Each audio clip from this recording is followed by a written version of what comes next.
Karthik channel కి స్వాగతం. జై శ్రీరామ్. హర హర మహాదేవ్. ఇజ్రాయిల్ అండ్ ఇరాన్ వాళ్ళ వార్ అవుతోంది, స్టార్ట్ అయిపోయింది. దానికి మన ఇండియా మీద ఇంపాక్ట్ ఏంటండి? What is the effect of this war on India? ఇది ఇండియాకి చాలా క్రూషియల్, అంటే చాలా టెస్టింగ్ టైం అండి ఇది. ఎందుకంటే మొన్నటిదాకా మనం మేము రెండు పక్కల ఉంటాం, వాళ్ళని సపోర్ట్ చేస్తాం, వీళ్ళని సపోర్ట్ చేస్తాం అన్నట్టుగా ఉండేవాడు. అంటే యుక్రెయిన్ రష్యా వార్లో మనం డైరెక్ట్గా ఇన్వాల్వ్ అవ్వకుండా దూరంగానే ఉండేవాళ్ళం. వాళ్ళు వీళ్ళని సైడ్ చేయలేదు, వాళ్ళని సైడ్ చేయలేదు. వీళ్ళ పక్కలేము, వాళ్ళ పక్కలేము. అలా అని వీటితో మాట్లాడతాం, వాడితో మాట్లాడతాం. రష్యా దగ్గర నుంచి ఆయిల్ కొంటాం, యుక్రెయిన్కి సలహాలు ఇస్తాం. సో కానీ ఈ మాట ఇజ్రాయిల్ అండ్ ఇరాన్, సో ఇద్దరూ మనకి కావాల్సిన వాళ్ళే. ఇరాన్తో మనకి బోల్డ్ ఆయిల్ ట్రేడ్ అది ఉంది. ఇరాన్లో చాబహార్ పోర్ట్ మన కంట్రోల్లో ఉంది. మన ఆపరేషన్స్ అంతా మనమే చూస్తాం. చాబహార్ పోర్ట్ ఇండియన్ గవర్నమెంట్, అంటే గవర్నమెంట్ ఆఫ్ ఇండియాతో ఆర్గనైజేషన్,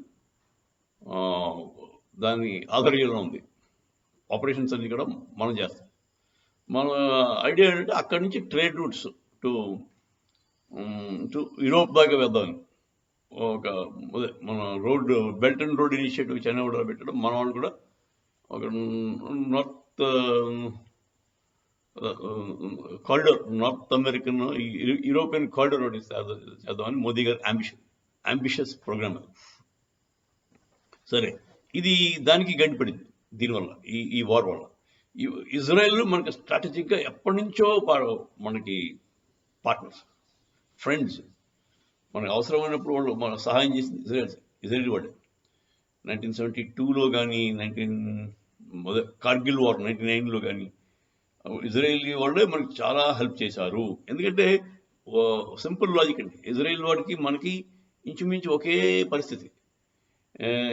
ఇజ్రాయెల్ వాళ్ళు అంటే వాడు యోధులు, జ్యూస్ ఉన్నారు కదా, ఆ జ్యూస్ని ఎలిమినేట్ చేద్దామని ఖురాన్లో రాసి ఉంది. ప్రాబ్లం అంతా కూడా రిలీజియన్ పరంగా చూస్తే ఖురాన్లో ఎక్కడో రాసి పడేశాడు. ఏమని? నాన్ ముస్లిమ్స్ని లేపేమని, కాఫీర్లు వాళ్ళు లేపారు. దాంట్లో పర్టికులర్గా యోధుల గురించి చెప్పాడు. యోధులు వండేస్తే మరి నీకేమో డీడే రాదని. డీడే అంటే అదేదో లాస్ట్ జడ్జ్మెంట్ డే, అది రాదు. వచ్చినప్పుడు దేవుడు నిన్ను అడుగుతాడు, ఏం చేసావురా, నువ్వు ఎందుకు చంపలేదు వాళ్ళని అని అడుగుతాట. సో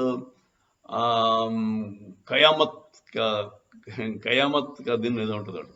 సో ఇలాంటి పనికిరని, అంటే అది కరెక్ట్ కానీ లేకపోతే కరెక్ట్గా ఇంటర్ప్రిట్ చేయలేక వీళ్ళకి అర్థం చేసుకోలేని ఈ మిస్ఇంటర్ప్రిటెడ్ కాన్సెప్ట్ ఏమో అనుకుంటాను.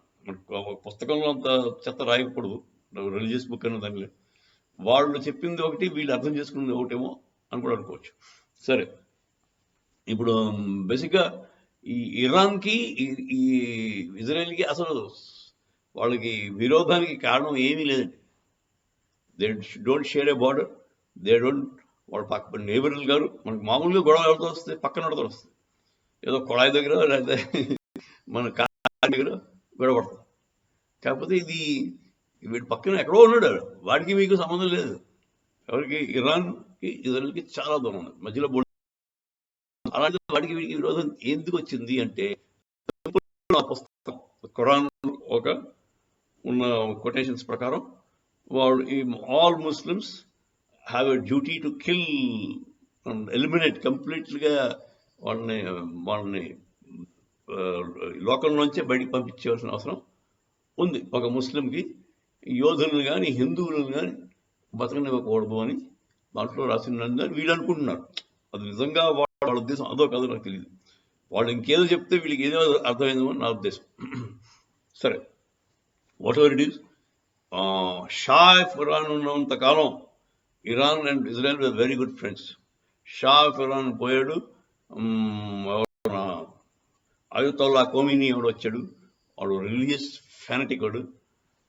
వాడి వచ్చిన కాలం అప్పటి నుంచి కూడా ఇజ్రాయెల్లో మొత్తం ఖాళీ చేస్తాం, జ్యూస్ని చంపేస్తాం, అదంతా తీసుకెళ్ళి పాలస్తీనియన్స్కి ఇచ్చేస్తాం అని వాడు కంకణం కట్టి కూర్చున్నాడు.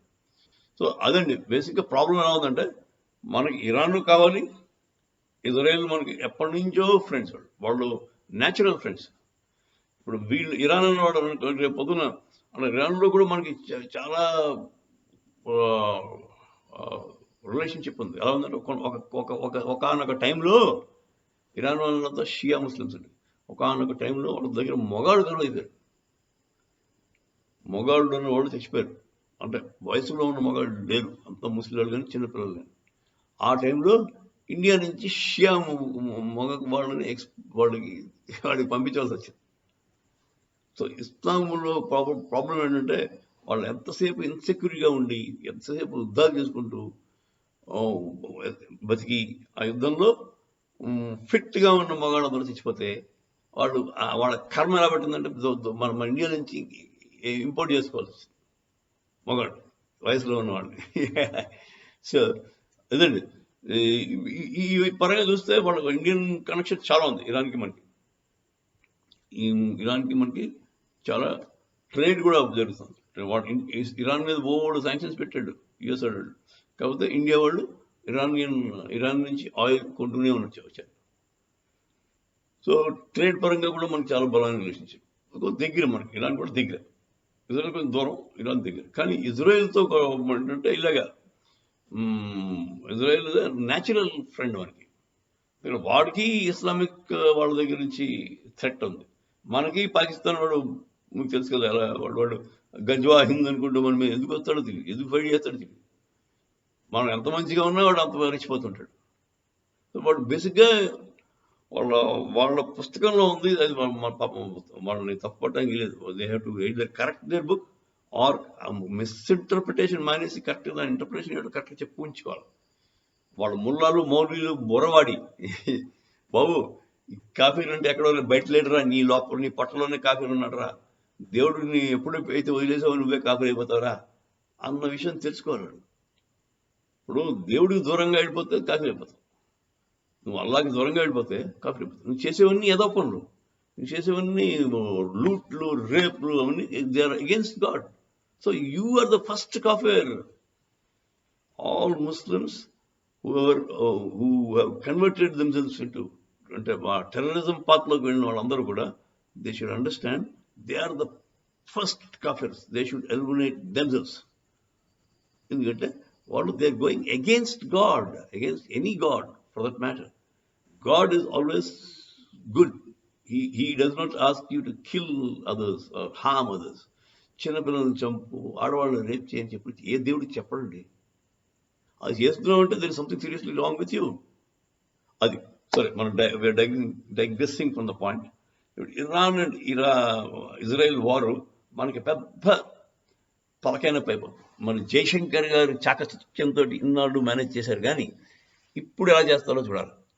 ఇప్పుడు ఆయన ఎక్స్టర్నల్ అఫైర్స్ తాలూకు ఇంజీనిటీ ఎలా చూపిస్తాడు మన జయశంకర్ సారు. ఇరాన్తో ఉంటాడా, ఇజ్రాయెల్తో ఉంటాడా, రెండింటితోనూ ఉంటాడా, మరి ఏం చేస్తారో నాకేం అర్థం కాలేదండి.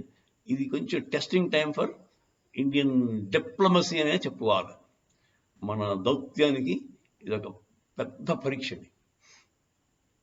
సో ఈ ఇజ్రాయెల్ అండ్ ఇరాన్ వార్ని మన జయశంకర్ గారు ఎలా చూస్తారు, ఎలా మేనేజ్ చేస్తారు, ఎలా మేబీ అతను మన ఫ్రెండ్షిప్ ఇద్దరితో ఉంది కనుక ఇద్దరిని ఎలా కూర్చోబెట్టి మాట్లాడించి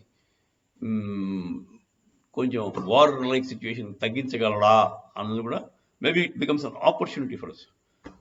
ఇప్పుడు మనకు వచ్చిన కష్టాన్ని, అంటే మనకు వచ్చిన చిక్కుని ఆపర్చునిటీ కనుక మార్చుకొని వాళ్ళిద్దరిని కూర్చోపెట్టి నువ్వు ఇలా చేయి, నువ్వు ఇలా చేయి, నువ్వు వాడివి కలక అని చెప్పగలిగి వారు ఆపగలిగితే ఎక్సలెంట్ అండి. జయశంకర్ గారికి he will become the hero of the world. చూద్దాం ఏం జరుగుతుందో. జై శ్రీరామ్, హర హర మహాదేవ్.